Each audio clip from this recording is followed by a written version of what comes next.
What's good? Welcome to Speed Lab. We are here inside of Speed Lab. This is where we break down people's film and I help coach them to make them faster. Pretty simple. If you have film and you're interested in getting it reviewed, you can click the link in the description and it'll take you here and you click film review and you'll be able to have your film reviewed. Okay? So we have two films to review today from three athletes actually. The first one is an interesting one. It's from Narman, who is quite fast. He's got some wheels behind him, and he came to a realization, which is interesting one, and ultimately, honestly, it's good for Narman that he learned this. So we're going to review this film from him.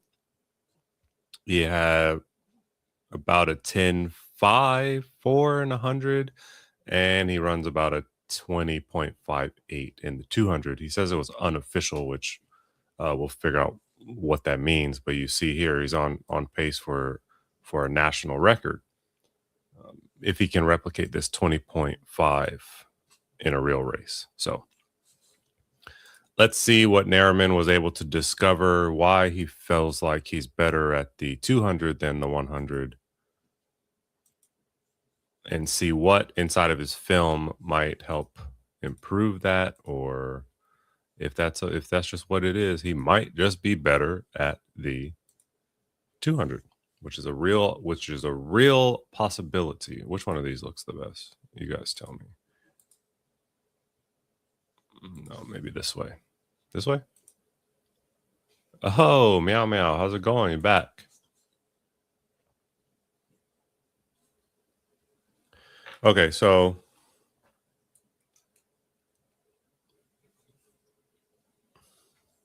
meow meow, I helped you out a little bit before, or I know you've been here before, but you didn't join. Yeah, I'm doing well. Doing well. It's Friday, so looking forward to a nice Friday. We have some good film to cover as well. We're going to get into that. Okay, let's watch and see what happens with Narman. You got to meet tomorrow, Meow Meow says. What are you running? And what is your goal? What do you want to run as far as your times are concerned?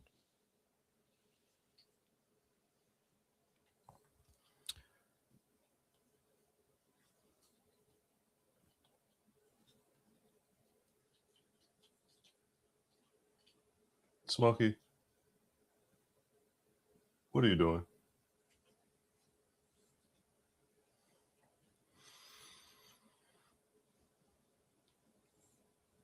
Okay, so this is Narman. Let's see his 100. So it's unofficial just because I guess it's practice here.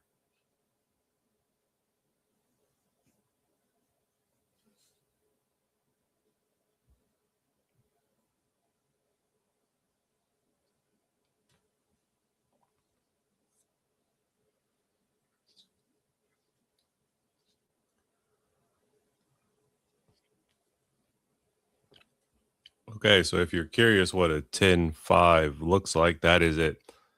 I'm doing long, triple, high, and 4x1. Okay, nice. You got a lot of jumping going on.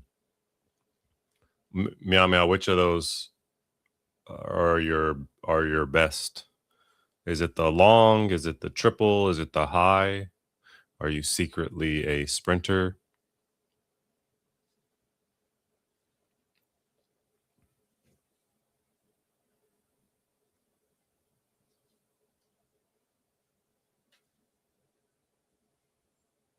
Okay, so Narman's always a good example of what it looks like to be big out of the blocks. Look at the arms. The arm motion is what I'm paying attention to, right? Nice big arms out of the blocks. This is so important, and they don't get small even after people think that, oh, the first one is the one that matters the most, and then they kind of get small. No, Narman drives all the way with his arms. They don't get small ever. They remain large. They remain powerful.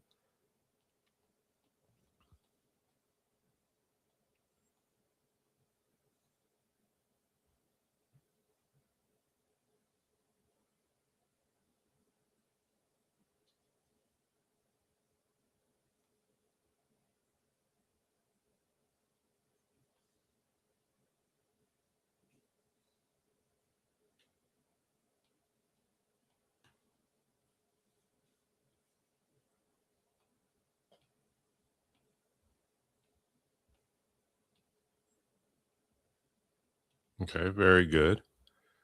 Um, Meow Meow says, "Yeah, we needed points. I'm very good at triple, but it's been hurting my ankle. I tend to be a strong open leg to relay, and long is my main. This will be my first high." Okay, very good at triple. Been hurting your ankle, so maybe there's some form technique stuff going on there. I mean, triple is difficult. It will require the best, decent technique, and it will require a lot of strength, right?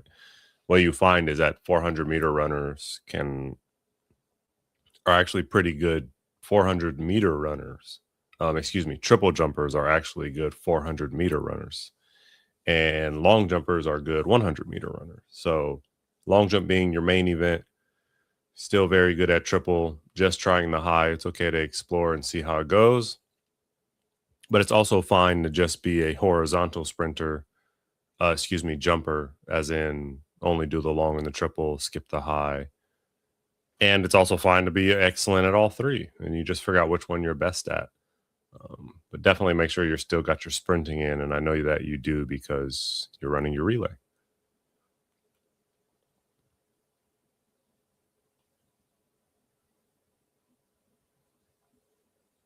Nice patient dry phase, patient transition, open. Very nice. I don't have many notes for that, right? Like whenever athletes get this fast, you have to really learn them because the technique looks good, stuff looks good. It's just about learning them as an athlete and what they need mentally and what changes in their programs they need and higher levels detail stuff.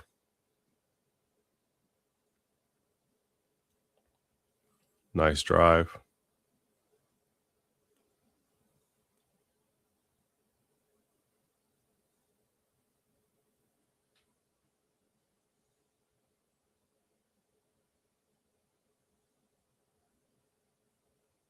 Very good. So one of the things Narman was able to figure out throughout this process is that he's a better 200-meter runner. And I would have to agree with that. His 100 time is 10.5, but his 200 time is 20.5. And so I'm going to say that he's also on top of that, he's close to a national record in the 200. So I would also lean towards the 200 for Narman, um, and use the 100 as training. What I like to say to all of my sprinters is that in order to be a great 100-meter runner, you have to run a great 200-meter runner. And in order to be a great 200-meter runner, you have to run a great 100-meter runner. And it keeps going. In order to be a great 400-meter runner, you have to run a good 200, good 100. They all relate. Um,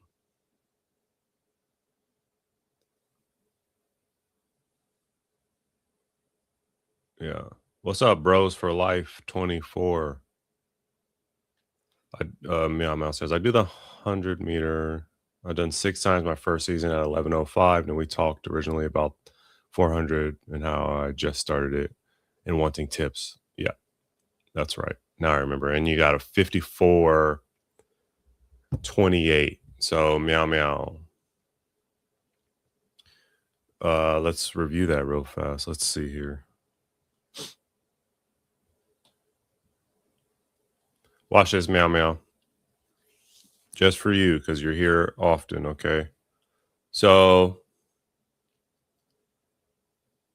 you got 11:05 in the 100, and we can expect you to get, we'll say 22.1 in the 200. Okay. This, by the way, is why we think Nairman is better in the 200 than the 100, and I can explain that as well. So when we look at the 400, we expect you to come through possibly at 24.1. This is for the first 200 split. Okay. And then we can expect you to come back in 26.1. This is the second 200 split. And this equals, is that 50.1, 50.2? Let me make sure I'm doing that correctly. Want to play Roblox Rivals, says Bros for Life. Low key board. Go play. You should play.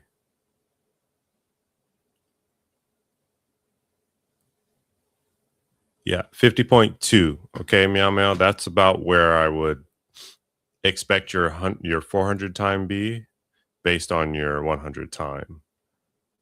All right. And you told me that you run 54.2, 2.8. So basically 3. Okay. So this has to improve. And what I can promise you is that once this improves, your triple will improve. And once this improves, your long jump will improve.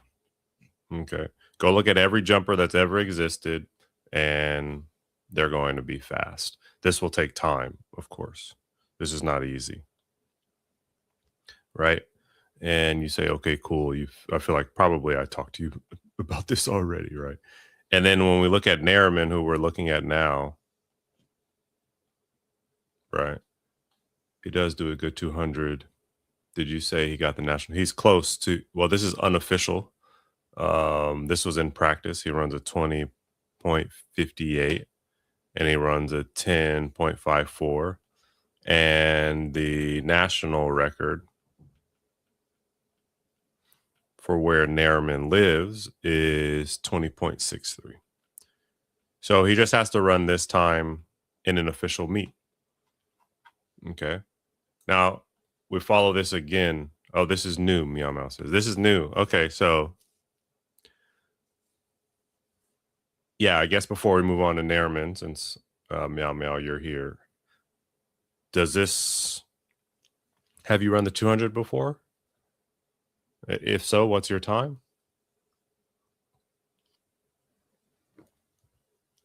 Okay. This is look, whenever I have my jumpers, they try to fight me on this all the time. They do not want to run. They try to fight me, they try to bargain with me. Coach, please, what if I jump this? What if I jump that? You're new to everything. Okay, no problem. Um so jumpers feel like they're in jumps because they love short sprints, but they don't want to become a sprinter. They're probably good at jumping, and so they fight me about it. And I say, I don't really care. We have to run anyway. And so I sign them up for some hundreds and 200s, and then the next meet I sign them up for 200s and 400s, or maybe a 4x4, right? And then slowly but surely, right, the season goes on, they keep competing in the long jump and triple jump, and then maybe the 100 and 200, or maybe the triple jump and the 400 and 200 or something like that. And then when it's time for big championship meets, they don't have to sprint anymore. Okay, these are done. And during championship meets, they only focus on their event, and then they end up jumping further than they ever have. A lot of it has to do with the strength that they developed while they ended up sprinting. Okay. Meow meow. It's one of the things that, I can't make any guarantees, but I mean it's as close to a guarantee as I can make that whenever you're able to sprint like this, um, right? And I'm using these numbers because now it's getting messy. I understand. You gave me your 11.05, right? That's what you said you ran in the 100. Yep. 11.05, and then the 400. Now, this is all about translating, right? Getting better from your 11.05 to 50.2 is all about translating strength and speed. Well, I am sort of a sprinter as well as a jumper. Yeah, I mean, I figured, right? Because you're on your relay team. Um, just make sure that you get your sprints in, especially. Okay, so here you go, meow meow. Don't worry about it. Okay, so this is our training pyramid. Yeah, what are your jumps? Give me your jump PBs. Give me your jump PBs, okay? So this is our training pyramid, right?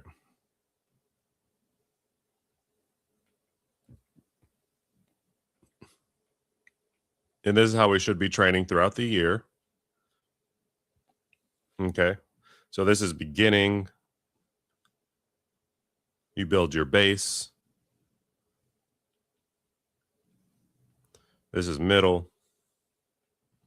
Okay, you start touching more on speed, but really speed endurance. And this is the peak season. 651 long and 1336 triple. Let's see. I'm American, so I know 651 is what? 20 feet? 21.5 and 1336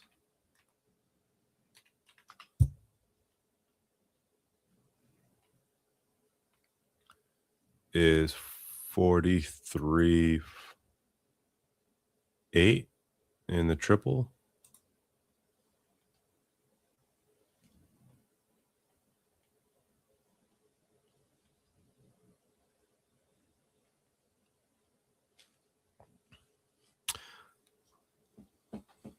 Yeah.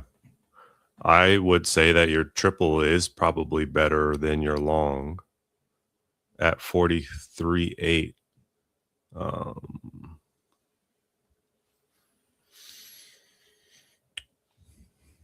But the long isn't horrible either. So how old are you, Meow Meow?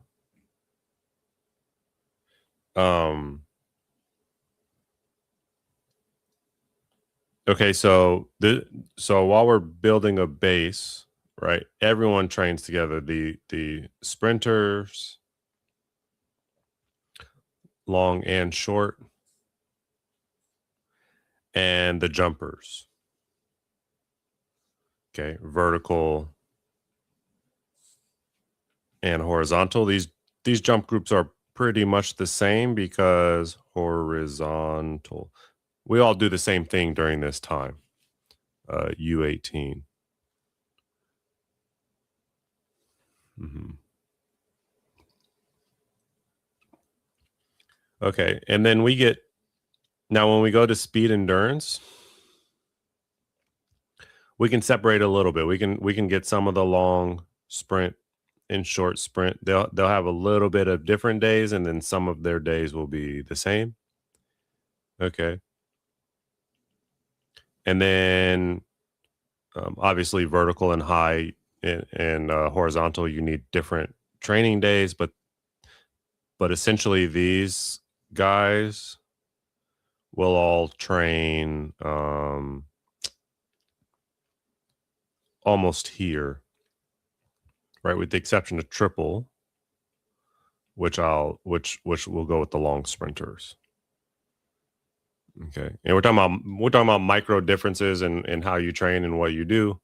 So, you know, um a lot of the times everyone will be together. Okay. A lot of the times everyone will be together. However, there are specific days where people will separate out, and then you move up to the speed part, and this is where it's the most refined, right? So you should spend so meow meow, right? We're talking about potentially 0 days in pit here, right? Dedicated all towards sprinting. Okay. Depending on your schedule, depending on how invested you are, you can get a day in the pit. This is this assumes that you're putting in 5 to 6 training days a week, right? And then here we go with 1 day in the pit over here. And by pit, you know what I mean, right? Sand pit, long jump pit, triple jump pit, high jump mat, those kind of things. And then over here, we can start to bump it up to 2 days in the pit. Now, what do you do the other days? I said 5 to 6 days. What do you do on right? You're 1 day in the pit. What do you do with your other 5 days? Well, you should pretty much know the answer to that, right? It's either sprinting or plyos. Okay. All right. So, um, I could definitely help you more if you want to join Speed Lab, but um, this is kind of how it goes. Basically, bottom line is that you don't want to forget to sprint, right? Sprint equals jump good. Okay. This is even for my high jumpers. High jumpers are a different breed. They're like gangly and like can't sprint that well. But even for high jumpers, you need to have some sprinting skills. Okay.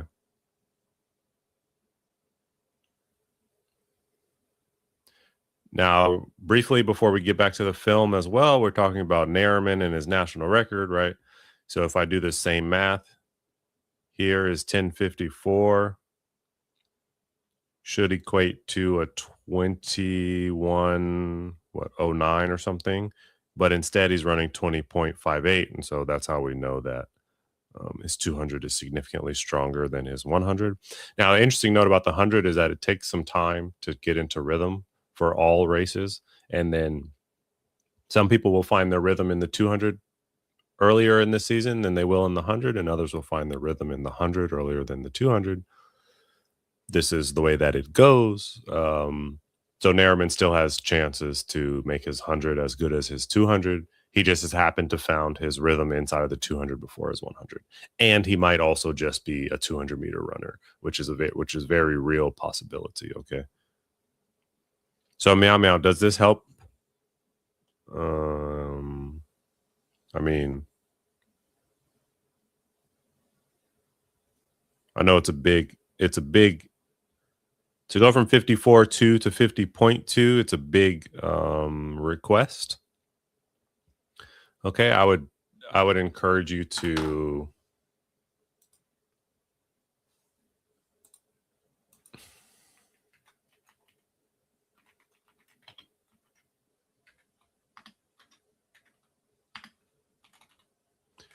Meow Meow. I would encourage you to look at yeah. And I tell people this all the time, Meow Meow, which is that the more things that you're willing to do that other people are not, the more ahead you will get. And I promise you, a lot of jumpers are going to try to fight their coach or the advice that they need to sprint more. Okay, I would advise you to look at Christian Taylor. He's like one of the best triple jumpers in the most recent era. I've had the privilege to jump against him, and he runs a 45-second 400, something like that, and jumps 59 8 and 3/4. Okay, which ranks second on the all time.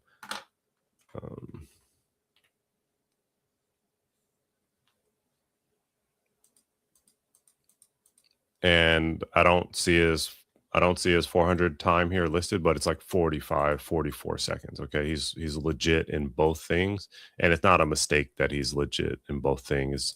It's just as you're saying, Meow Meow. They tie together. So okay.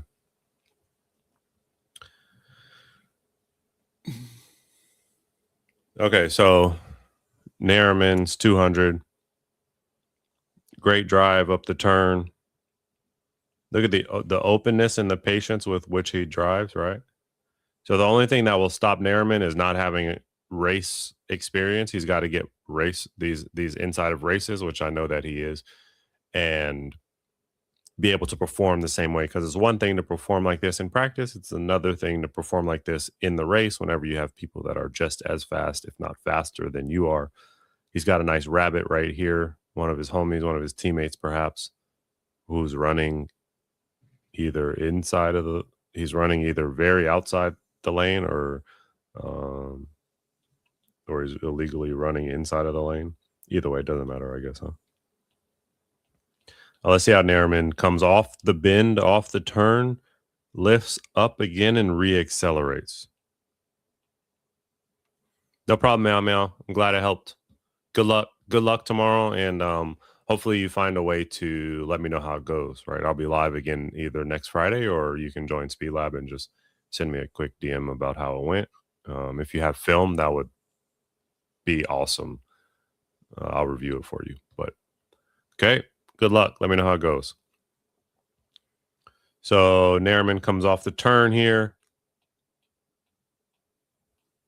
First 100 was about 1056. He opens up, stands tall again, reaccelerates.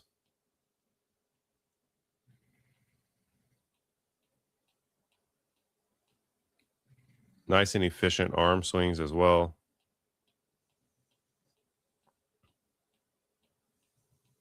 Got to keep those knees up, Narman. Finish strong. Okay. So like there's some training stuff here that he can go over, but it's the beginning of season for him. So I have no doubt that he will discover what to do, or he can ask me what to do. But finishing at 200 strong takes time. And it's the beginning of the season. But look at the difference here with his knees, right? Nice and powerful, pushing the track behind him up tall, gaining distance, and then watch him come through this little rafter here where we miss him. And this foot is slow. Well, actually, that's not bad. There you go. So he does have a little bit of a tendency, right, to let's see if we can get him on this thing. Yeah. Okay, so he does have a little bit of a tendency for this foot to swing through instead of step over and down. And that's just something I've seen in his videos before when he gets tired, when he gets fatigued. But all of our mistakes come out when we're fatigued. Okay, and as a result, that foot hangs out just a little bit long in front of Narman, but you know, he is running a 20.5. So, but you want to go 19, you got to fix that, right? That's a little bit long. And then you can see it again, the further he gets down, that's not a bad step over, but it's not as good as he was coming off the turn. Okay. So that was Narman. Now we're going to watch film from my favorite brother-sister duo.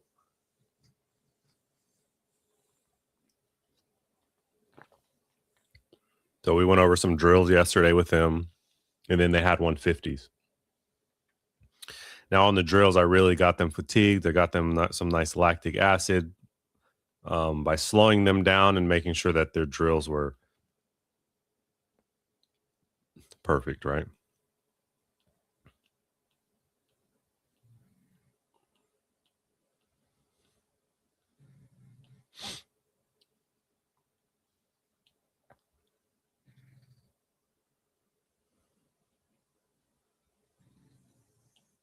So a little bit lazy with the arms here on the left. All right. You got better arms. And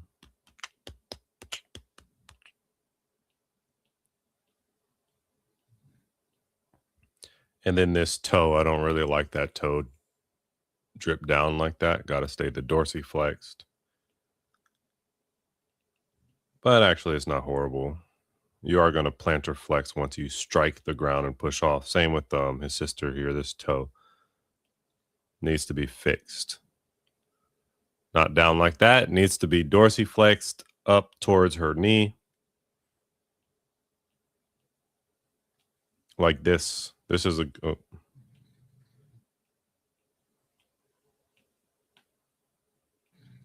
This is good.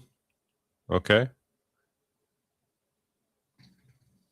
Let's see if you can... We can't stop them at the same time because they're out of sync, but this is not good. Right? Look at the difference. You see the circle 1 over here. Now watch. All right. That's where you need to be.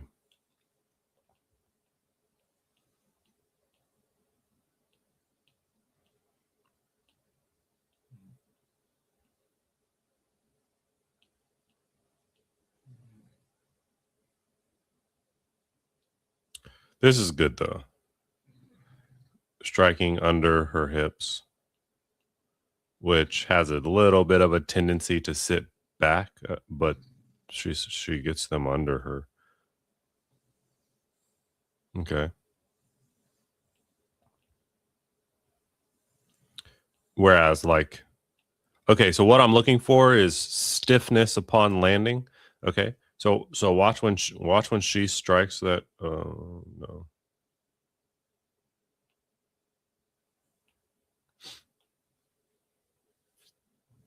Watch when she strikes the ground and how stiff she remains when that foot hits the ground. Okay.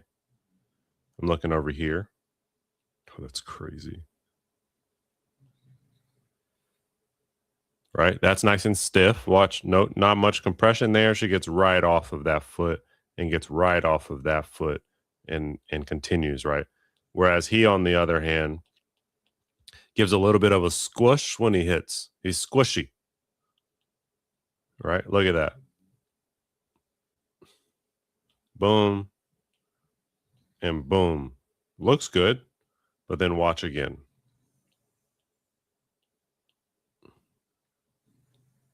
Squish. You see? So he's here, here, and here all give just for a fraction of a second. And that's no bueno. We need to be stiff when we hit the track, especially when we're doing drills like this. Okay. And this is good because you can see the direct comparison. This is no there's no squishy here. When she hits, boom, she's back off the ground again. Boom. Okay. Now let's see if we can see like a major difference. Yeah. Okay. Now he was getting tired. I understand this was one of the last ones that we did. So that makes sense to me, but can't be soft. All right. So I'm excited to let him know what I found here.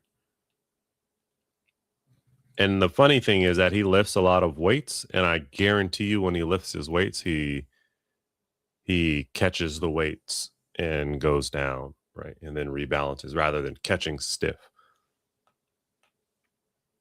It's something I talked about with my weight training buddy, and I failed to realize how important that is. So now I get to teach how important that is. Okay. Now this is one of the end of their 150s, so it's not going to look the prettiest. But remember, fatigue will make you tired. Fatigue will make you tired. Fatigue will make your flaws come out. Of course, it will make you tired. It's fatigue.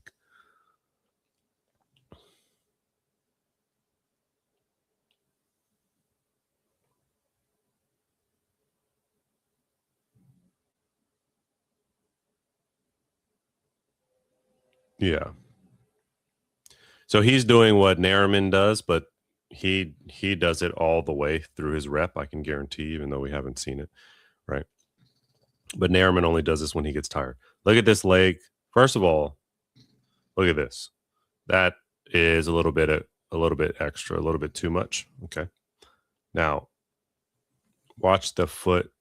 Look at how it okay. This is a nice position, right? People refer to it as figure four or whatever you want to call it. Um, can I get that thing there? No, that's okay. Watch how this foot drags through this way as opposed to stepping over and down this way. Okay. See, the foot just drags through. It doesn't step over. And this is a massive braking motion here. Big break and squishy like we saw in his straight in his high knees. Okay, same for the other side. That foot drags through and just flops down instead of stepping over and stepping down.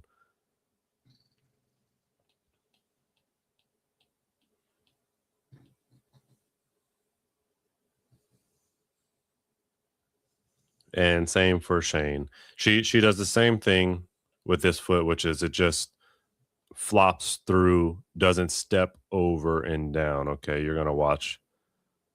This foot is going to come this way and this way, as opposed to through this way and down this way.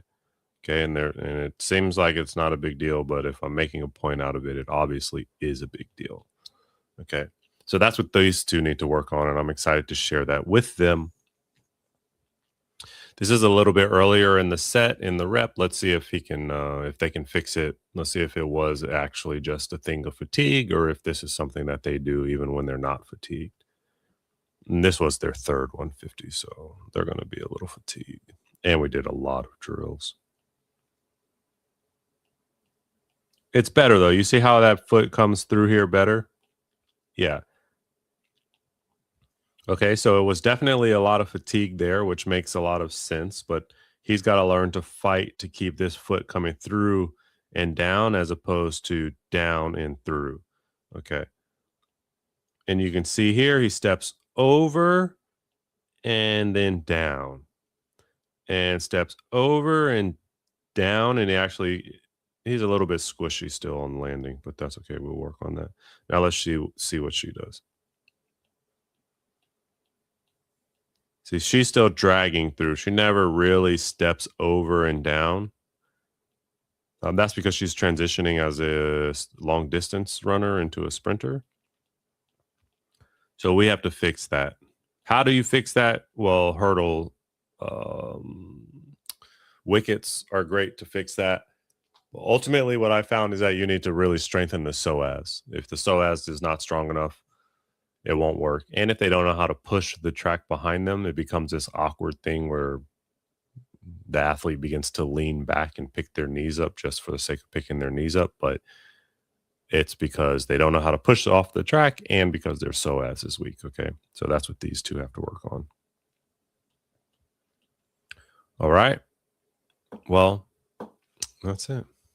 Thanks for joining. I hope you enjoy your Friday. If you have film, go ahead and click the link in the description and submit your film, and I'll see you next Friday.